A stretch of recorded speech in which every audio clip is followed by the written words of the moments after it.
अध्याय 16 ब्रह्मज्ञान कथनम.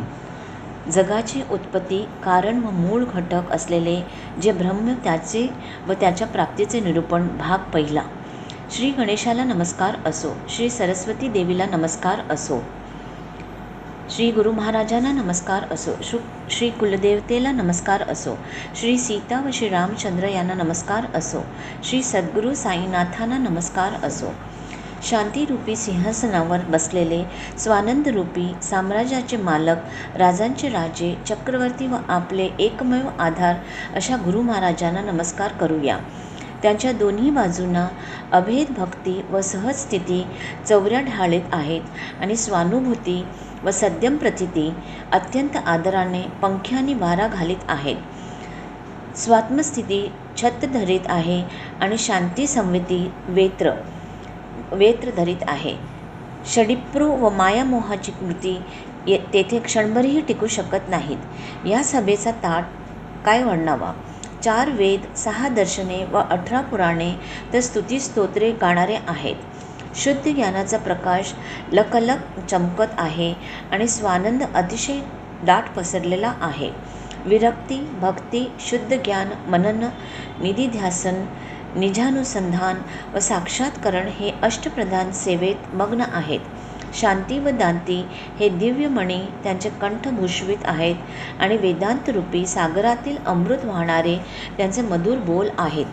जिची धार तेजाने झळकत आहे अशा ज्ञानरूपी तलवारीचा वार करण्यासाठी उंचावलेला त्यांचा हात पाहून संसाररूपी वृक्ष थरथर कापत आहे.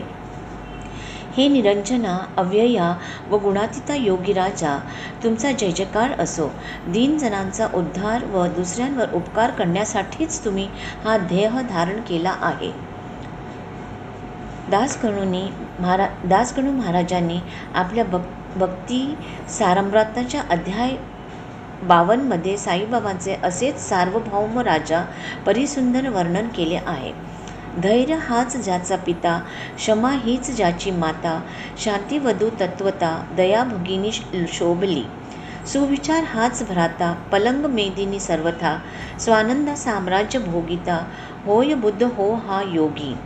ऐसा सार्वभौम राजापरी या योगी योगेश्वर निर्धारी, म्हणून दंभ पळाला दुरी, भयेम या बादशहाचा. मागच्या अध्यायात श्री साईबाबांनी एका भक्ताची इच्छा पूर्ण करून, त्याने केलेले नेम पुरवून त्याला त्याच्या मनाची खूण कशी पटविली याचे वर्णन झाले. सद्गुरूंच्या सर्व इच्छा पूर्ण झालेल्या असतात. शिष्य त्यांच्या इच्छा काय पूर्ण करणार. शिष्याचीच सेवा करण्याची इच्छा पुरवून त्याला ते निरीक्षक करतील.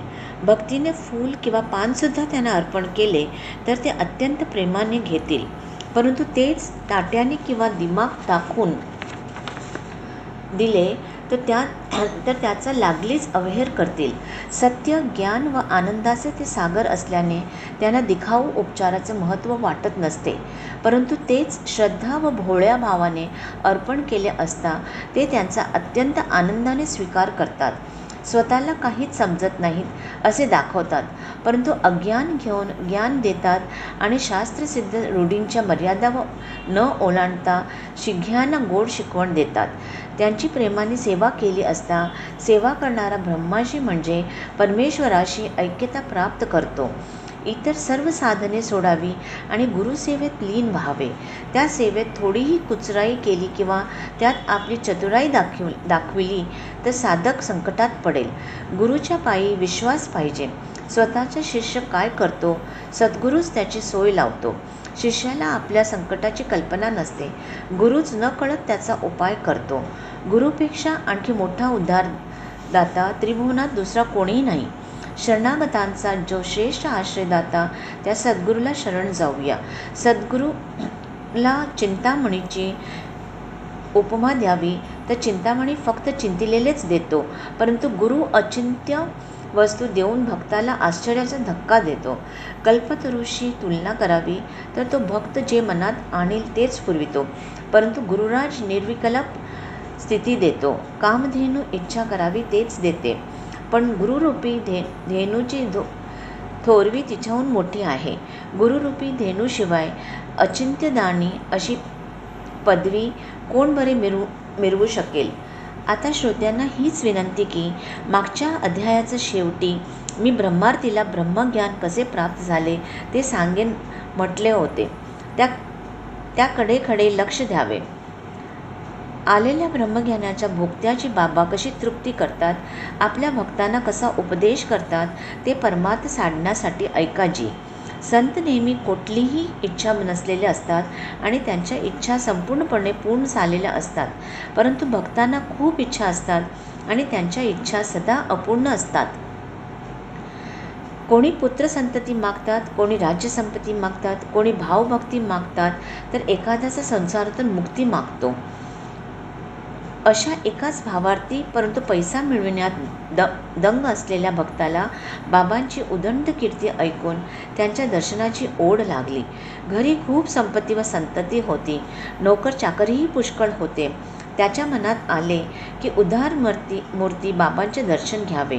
बाबा मोठे ब्रह्मज्ञानी आहेत, साधू संतांचे मुकुटपणी आहेत, त्यांची करणी अगाध आहे. त्याच्या चरणी मस्तक ठेवूया. आपल्याला दुसरी कसली कमी नाही, तर आपण ब्रह्मज्ञान मागूया. हे सहज साधले तर मी धन्य होईन. त्यावर त्याचे मित्र म्हणाले, ब्रह्म जाणणे सोपे नाही, ते तुझ्यासारख्या लोभ्याला प्रगट होणे कठीण आहे. धन, स्त्री व मुले बाळे यांच्या पलीकडे ज्याला सुखाचे साधन माहीत नाही, ज्याला ब्रह्म हे केवळ स्वप्नच वाटते, त्याला ते शांती कशी देईल. इंद्रिये दुर्बल झाली आणि जगात कोणी मान देईनासे झाले की उगाच रिकामटेकडे बसल्यावर ब्रह्माचे सूत काततात. तशी ही तुझी ब्रह्म जाणण्याची इच्छा आहे. तुझ्या चिकट हातातून हा पैसा सुटल्याशिवाय तुझी ही इच्छा पुरविणारा तुला कोणी भेटायचा नाही. असो, अशी आस्था मनात धरून तो ब्रह्मार्थी परत भाड्याच्या टांगा करून शिर्डीला निघाला आणि तेथे पोचल्यावर त्याने साईंचे दर्शन घेतले आणि त्यांच्या पायांना नमस्कार केला. मग साई जे गोड शब्द म्हणाले ते आता श्रोत्यांनी ऐकावेत. हा साई कथारूपी कल्पवृक्ष लक्ष देण्याच्या रूपाचे पाणी पाजल्याने पक्का रुजेल आणि श्रोत्यांचा आदर असा जसा जसा वाढेल तसा तसा त्यावर फळांचा भार उबवेल. सर्वांगी तो रसभावाने भरेल, सुगंधित पुष्पाने फुलेल, मधुर फलांच्या भाराने वाकेल आणि भोगत्यांची इच्छा पूर्ण होईल. ब्रह्मार्थी म्हणाला, बाबा मला ब्रह्म दाखवा, हेच जीवाशी धरून मी येथे आलो आहे. लोक म्हणतात शिर्डीकर बाबा ब्रह्म चटकून दाखवतात, म्हणून इतक्या दूर आलो. मार्गकंटता फार थकलो, तरी जर ब्रह्म मिळेल तर कृत्य झालो म्हणेन. बाबा म्हणाले, चिंता करू नकोस, ब्रह्म आता रोकडे दाखवितो. येथे उधारीची गोष्ट नाही. तुझ्यासारखा विचारणाराचा मिळणे कठीण. बहुतेक लोक धनसंपत्ती मागतात, रोग व संकटे निवारा म्हणतात आणि सदा लौकिक मान, राज्यपद व सुख मागतात. केवळ या जगातील सुखासाठी लोक शिर्डीला धावून येतात आणि माझ्या फकीराच्या भजनी लागतात. ब्रह्म कोणीही मागत नाही. अशांचाच मला सुकाळ आहे आणि तुझ्यासारख्यांचाच दुकाळ आहे. ब्रह्म जिज्ञासूंचा मी भुकेला आहे. हा मला पर्वकाळ आहे. ज्या ब्रह्मवस्तूच्या भीतीने सूर्य व चंद्र याचे ठराविकपणे चालणे, नियमाने उगवणे व नियमाने मावळणे, प्रकाश व अंधार मर्यादेत राहणे, ग्रीष्म वसंत वगैरे ऋतू येणे, इंद्रदेवादी लोकपाल यांनी नेमाने प्रजेचे पालन करणे, हे सर्व घडते त्याला मूळ हे ब्रह्म. म्हणून शरीर पडण्यापूर्वी विचारवंत पुरुष ब्रह्म प्राप्त करण्याचा पुरुषार्थ साधून घेतात. नाहीतर सतत पुनर्जन्माचा फेरा निश्चितपणे पाठीशी लागतो. हे ब्रह्म जाणल्याशिवाय जर शरीर पडेल तर संसाराचे बंधन पिच्छा पुरविल आणि पुनर्जन्म चुकणार नाही.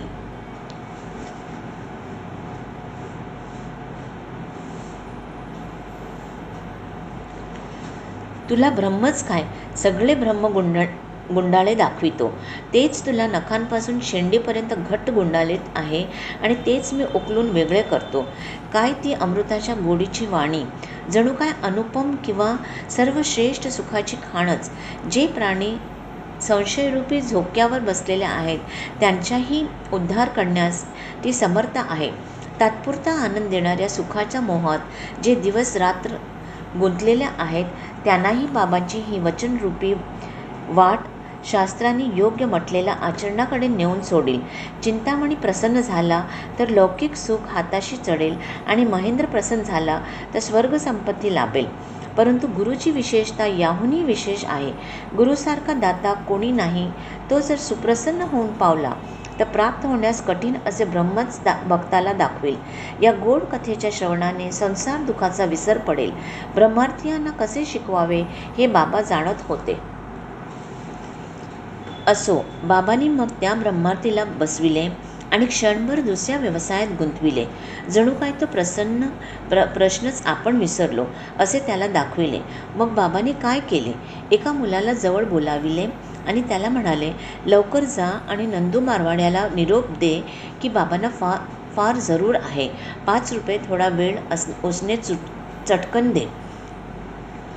मुलगा नंदूच्या घरी गेला तर त्याच्या दाराला कुलूप होते. तेव्हा तसाच माघारी येऊन त्याने बाबांना ती बातमी सांगितली. बाबा म्हणाले, परत जा बाळा, बाळावाणी घरी असेल त्याला तोच निरोप देऊन रुपये घेऊन ये. त्याची ही सुद्धा फेरी व्यर्थ गेली. बाळावाणीही तेव्हा घरी नव्हता. मुलाने येऊन हे घडलेले बाबांना सांगितले. नंतर आणखी 1-2 ठिकाणी बाबांनी त्यांना घाईने धाडले. हेलपाट्यांपायी तो थकला, परंतु कवडीसुद्धा मिळाली नाही. नंदू व बाळावाणी यांपैकी कोणीही घरी नव्हते हे बाबांना पूर्णपणे माहीत होते. अंतर्ज्ञानीच होते ना महाराज. चालते बोलते ते ब्रह्म. त्यांना काय 5 रुपयास अडेल. परंतु त्या ब्रह्मर्थ्यापायी ही नवलाई मांडली. पाहुणा घरी आल्यावर त्याच्या पाहुणाचारासाठी जे मिष्टान किंवा शिरा केलेला असतो तो इतरांपण खायला मिळतो. तसे या ब्रह्मभोक्त्याचे निमित्त पुढे करून महाराजांनी सर्वांच्या कल्याणासाठी भक्तांना उपदेश केला. त्या ब्रह्मार्थीच्या खिशात त्यावेळी 250 रुपयाचे पुडके होते. ते साईनाथांना कळले होते. ब्रह्मार्थीला हे कळत नव्हते का? त्याला डोळे नव्हते का? खिशात नोटांचे पुडके असून द्यावे की न द्यावे, परत मिळतील की नाही, अशा प्रकारच्या अनिर्णयाच्या घोटाळ्यात तो पडला आणि अडचणीत सापडला. साईबाबांना 5 रुपया उधार आणि त्याही 1 घटकावर द्यायचा धीर त्याला झाला नाही आणि ब्रह्मसाक्षात्कार मागायला येतो. साई महाराज सत्यवचनी व हात उसनी रकमही लहान, तर ती देऊन पाहावी असे त्याच्या मनात येताना संशय येऊन आढळला. 5 रुपयाची ती काय कथा, पण तेही द्यायला ज्याचा जीव होत नाही, एवढी पण सोय करता येत नाही, तो मूर्तिमंत लोभच जन्मला नाही का? इतर कोणी भाळाभोळा ज्याला बाबांचा खरा जिव्हाळा असता त्याने हा उसनावरीचा सोहळा उघड्या डोळ्यांनी बघितला नसता. ब्रह्माची ज्याला इतकी तहान लागली होती त्याला हा प्रश्न समजला नसेल असे मला नाही वाटत. परंतु तो धनाचा मोहाने झपाटलेला होता. स्वस्थ बसावे तर तेही नाही. परत जाण्याची घाई सुटली. बाबांना म्हणाला, ब्रह्म ठिकाणी पाडा की. बाबा म्हणाले, बसल्या जागी ब्रह्म दाखवावे यासाठीच आतापर्यंत उपाय केले. ते कळले नाही का तुम्हाला? ब्रह्मासाठी 5 प्राण, 5 ज्ञानेंद्रिय, 5 कर्मेंद्रिय, अहंकार, बुद्धी व मन ही सर्व समर्पण करावी लागतात.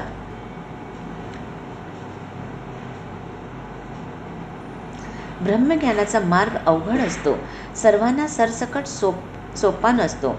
उदयकाळ आला म्हणजे भाग्यवंताला ते ब्रह्मज्ञान एकाएकी प्रगट होऊन प्राप्त होते. ब्रह्मदेवाच्या अधिकारापर्यंतचा उत्कर्ष विषय देखील जो विरक्त असतो व ज्याची इतर कोठेही आसक्ती नसते, तोच ही ब्रह्मविद्या प्राप्त करण्याचा अधिकारी असतो. अंगात किंचितही वैराग्य नसेल, त्याला कोणीही कितीही ब्रह्मत्वाचा उपदेश केला तरी त्याला काही यश होईल. उत्तम अधिकार असलेल्याने ब्रह्मज्ञान विना अडचण सहज प्राप्त होते, तर माध्यम अधिकार असलेल्याने सदा ठराविक पद्धतीने हळूहळू जावे लागते. एक आकाशमार्गाने जातात तर दुसरे शास्त्रसंमत क्रमक्रमाने पायऱ्या चढून जातात. परंतु अधिकार नसलेले लोक मात्र ब्रह्म जाणण्याकरिता व्यर्थ श्रम करतात. एक आत्मविवेक शिवाय ब्रह्मप्राप्तीचे दुसरे श्रेष्ठ साधन नाही. हे वेदांताचे वचन जरी खरे असले तरी आत्मविवेक प्राप्त करणे काय सर्वांनाच शक्य होते? अभ्यास व श्रम करून हाडांच्या काड्या कराव्या लागतात. तेव्हाच गुरुकृपेच्या प्रगट होण्याचे हळूहळू ते हाताशी येते. मी एक ईश्वर, मीच एक सत्ता गाजविणारा अधिपती असा जेव्हा ब्रह्मदेवाला अभिमान चढते आणि स्वतःच्या स्वरूपाचा विसर पडतो तेव्हा विश्वाची उत्पत्ती होते. मीच ब्रह्म आहे असे जेव्हा ज्ञान होते तेव्हा ते जाणणारा ज्ञानी स्वस्वरूपी लीन होतो आणि तेव्हाच त्याची विश्वाचा वास्तविकतेचा किंवा खरेपणाची कल्पना नाहीशी होते असे श्रुती गर्जना करून सांगते. आत्मजागृती झाली आणि सर्वव्यापी व सर्वांगभूत अशा ब्रह्माशी एकरूपतेची मनाची वृत्ती झाली की ब्रह्मरूपी अग्नीत विश्वाची आहुती पडते आणि सृष्टीची राख होते. जीवाची देखील हीच तऱ्हा असते.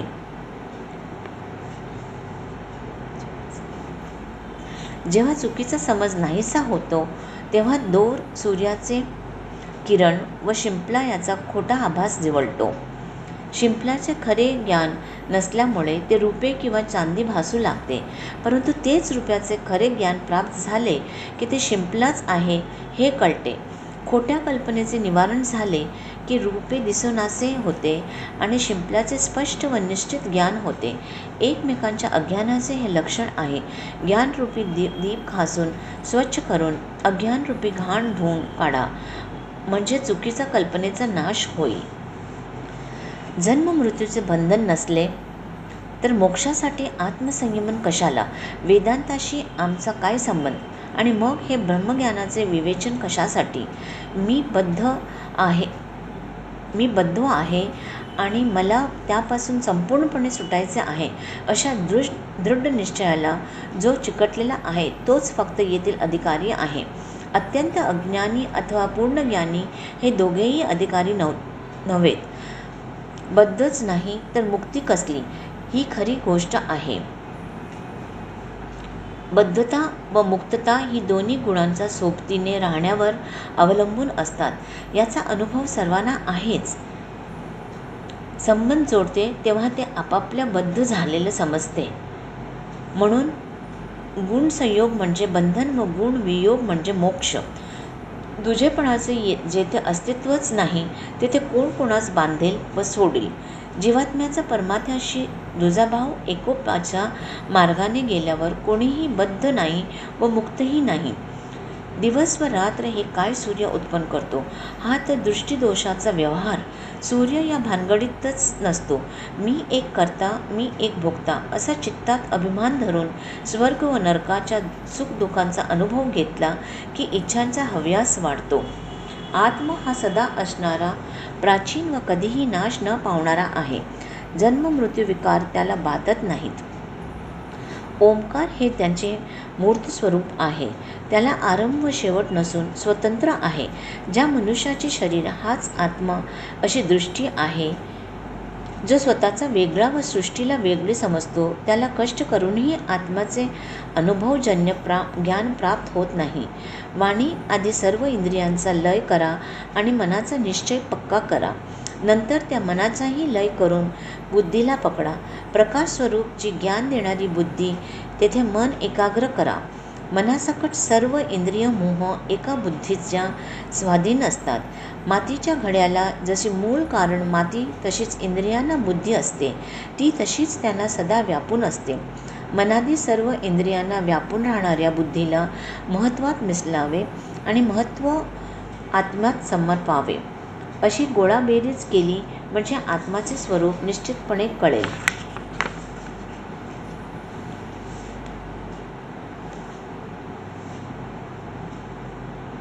मग रूपे मृगजवळ व सापाचा आकार हे केवळ दृष्टीचे दोष बनतात. त्याला संपूर्णता नाही व विशेषताही नाही आणि ज्याला जन्म मृत्यू बाधत नाहीत त्या आत्म्याच्या दर्शनाशिवाय आपले कल्याण होत नसते असे साधूजण सतत बोलत असतात. सर्व परिणामांना कारण असते, परंतु हा आत्मा स्वतःच उत्पन्न झालेला असून त्याला कारण नाही. हा फार प्राचीन आहे, पण पूर्वी असूनही त्रिकाला बाधित असा ताजा आहे आणि स्वभावता बुद्धीला अगोचर आहे. हा आकाशाप्रमाणे अभंग असून जन्म मृत्यूचा पलीकडचा आहे, जो स्वतः एकटाच असलेला व अव्यवाशिवायाचा आहे. त्याचा ओम प्रणव हा आधार आहे.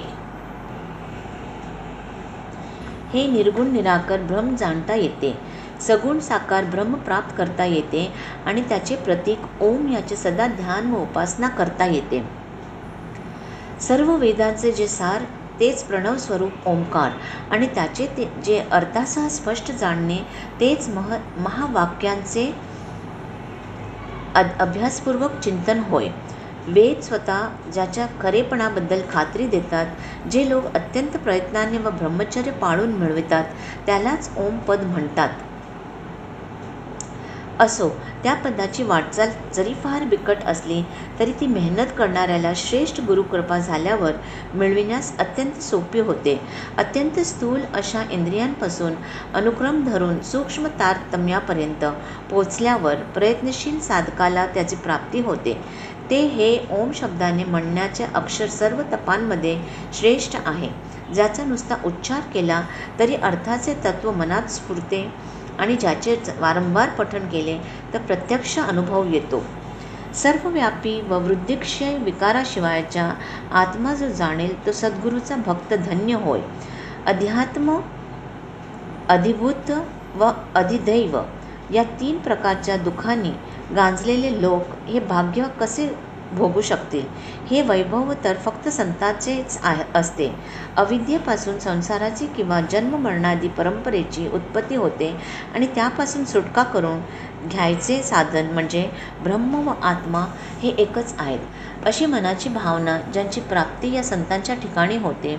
जेव्हा विषयांसुखांचा विचारशिवायची मनाची स्थिती होईल, जेव्हा अहम ब्रह्मास्मी इति वेदाच्या महावाक्याचा पुन्हा पुन्हा उच्चार करण्याने बुद्धीचा तसा कल होईल, जेव्हा गुरूच्या वचनाचा व शास्त्रांच्या म्हणण्याच्या खरेपणाची खात्री पटून मनाने व शरीराने कर्म करण्याची प्रवृत्ती मनासह थांबते, तेव्हाच आत्म्याची पूर्णपणे ओळख होते.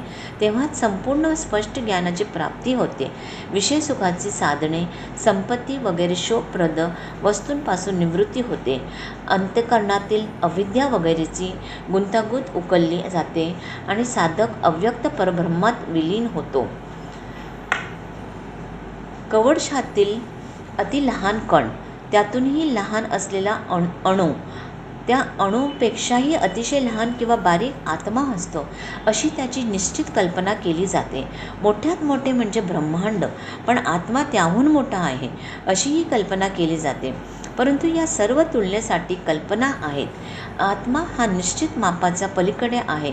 तो सूक्ष्मत्वाने सूक्ष्मापेक्षा सूक्ष्म व मोठेपणाने मोठ्यापेक्षा मोठ्या आकाराचा आहे. नाम व रूप या उपाधीच असतात. आत्मा सदा परिपूर्ण व उपाधीशिवायचा असतो. त्याला जन्म नाही, मरण नाही व मूल कारणही नाही.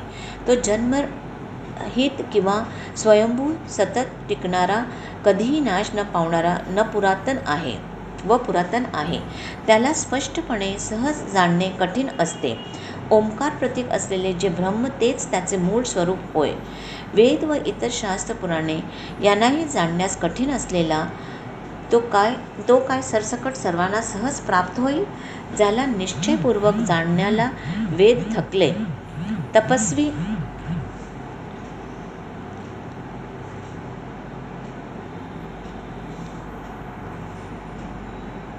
तपस्वी वनवासी झाले, उपनिषदांनी हात टेकले, पण कोणालाही अचूक ज्ञान झाले नाही.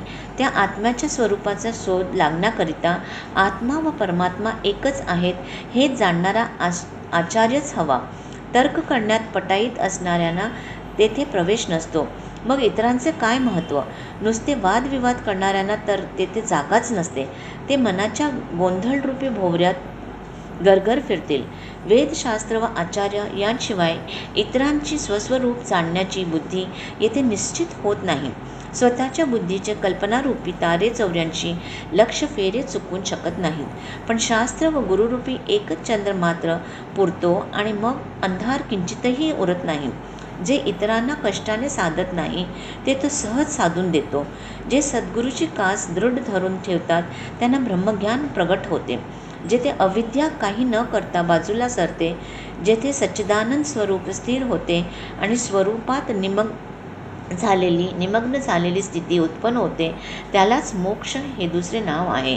हेच जीवाचे अत्यंत अपेक्षित ध्येय आहे, ज्याकरिता ब्रह्म म्हणजे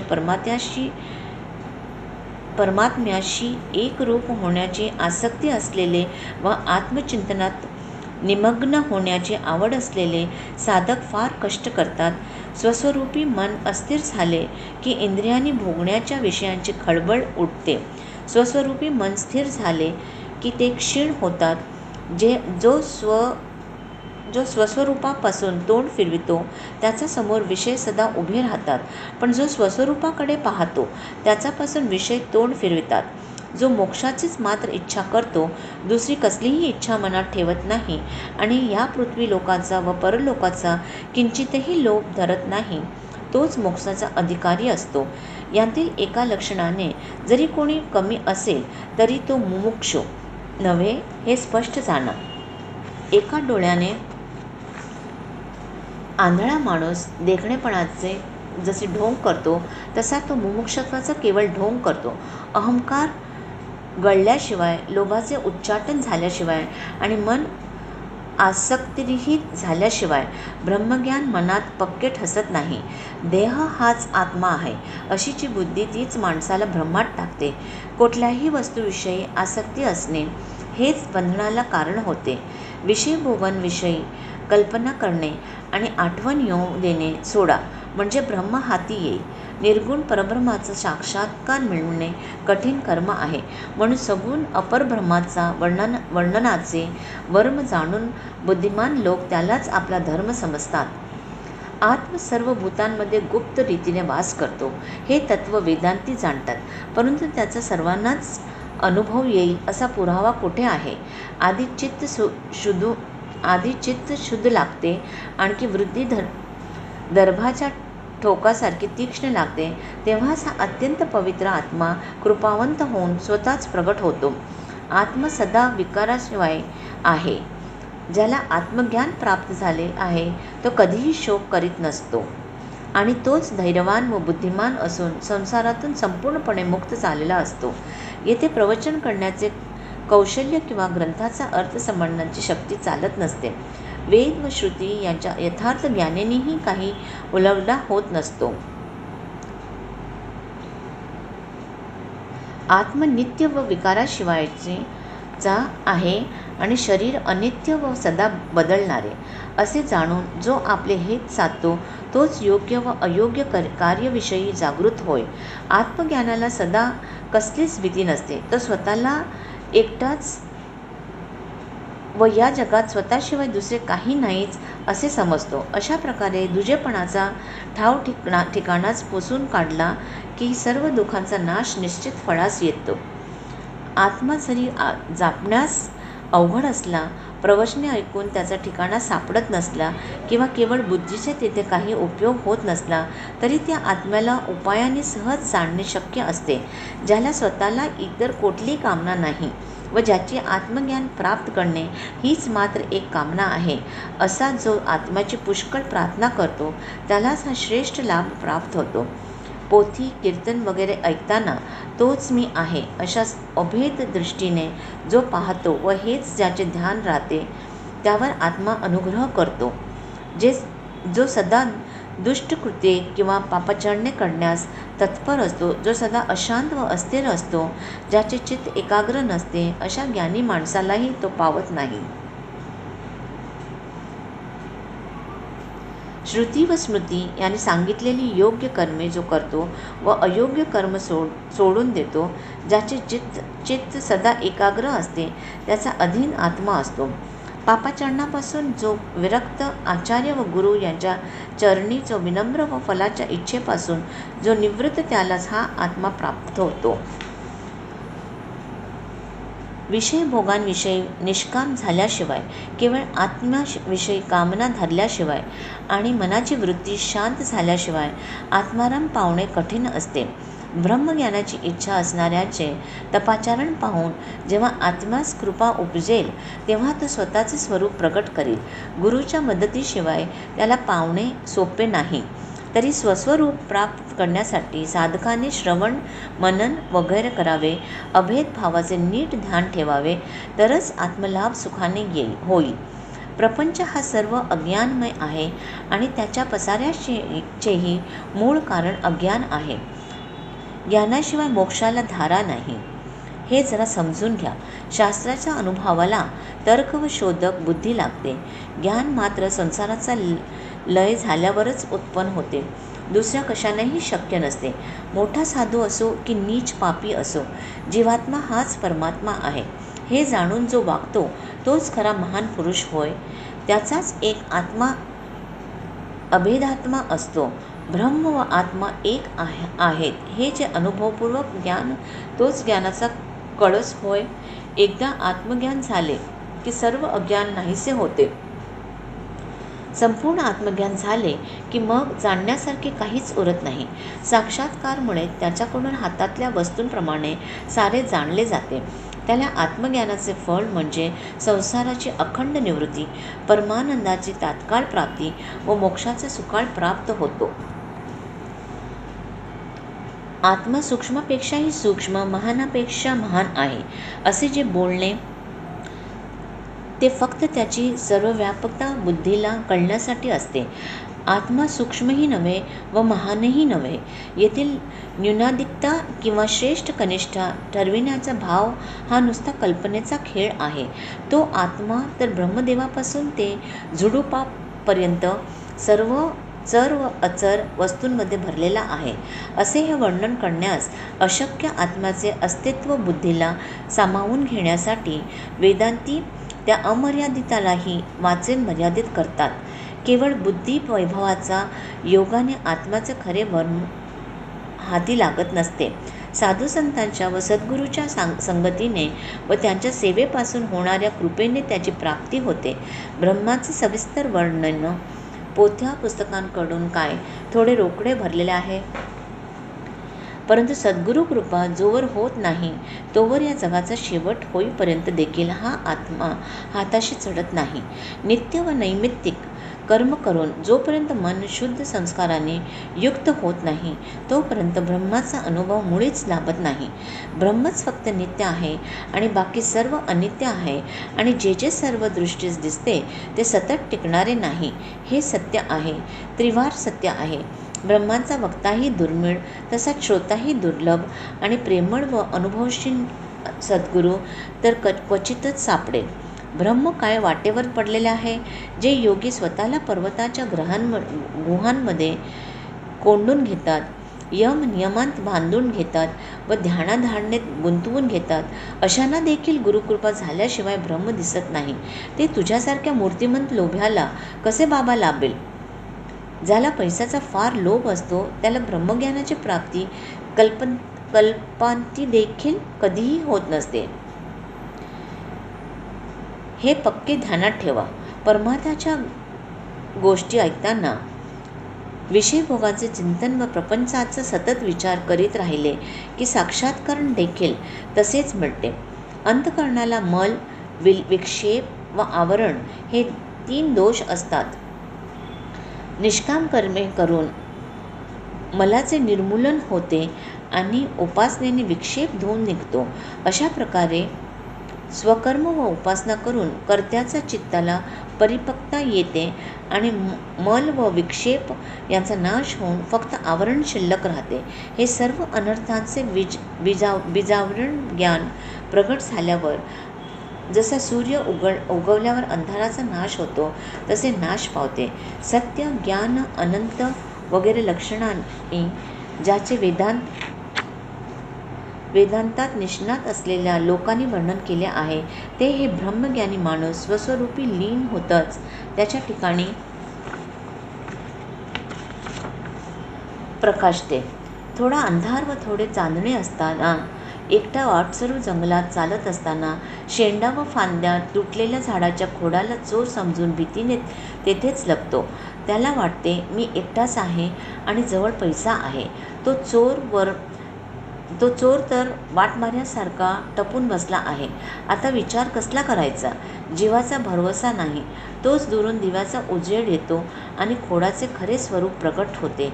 वाटसरूची भीती नाहीशी होते आणि स्वतःला झालेला चोराचा खोटा भास त्याला कळतो. असो, या ब्रह्माच्या प्राप्तील अडचणी श्रोत्याने सांगितल्या. पुढील अध्यायात श्रेयाची इच्छा करणाऱ्याला श्रेय स्वतःचे रूप प्रकट करेल. हेमंत साईंच्या चरणी लोळण घेतो आणि तोंडाला येईल ते बडबडतो. साई कृपा जे जे बोलायला लावते ते भोळे भाविक ऐकोत. सर्वांचे कल्याण असो. अशा प्रकारे संत व सज्जन यांनी प्रेरणा केलेल्या भक्त हेमाडपंत यांनी रचलेला श्री साई समर्थ यांचा सत्यचरित्राचा ब्रह्मज्ञान कथनम 1 नावाचा 16वा अध्याय समाप्त झाला. श्री सद्गुरू साईनाथांना अर्पण असो. सर्वत्र मंगल असो.